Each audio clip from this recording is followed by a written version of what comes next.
In today's video, I'm going to show you how you can tag someone in an Instagram story without it actually showing on your story. So here's what you need to do. So go to post a story. So I'm going to swipe left here and we're going to post a story.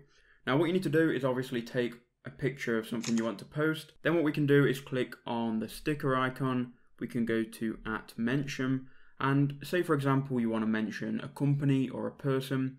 So I'm going to mention MSI Gaming here. So say for example we wanted to post this image to our Instagram story, but we didn't want to show this tag here.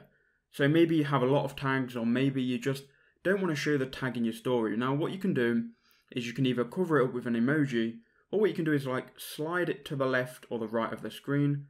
So if we just like kind of push it to the right here, and it will take some practice, but you will be able to get it. And you can see that the tag is no longer on the screen, but trust me, it is still going to tag MSI Gaming. So now if I went to share this story, MSI Gaming would still be tagged, but obviously you can't see it on your Instagram story. Now this does work, I've tried it, I've tested it, so go and try it yourself and let me know if it works for you. Cheers guys, thanks for watching, make sure you do leave a like, subscribe, and I'll see you all in the next one.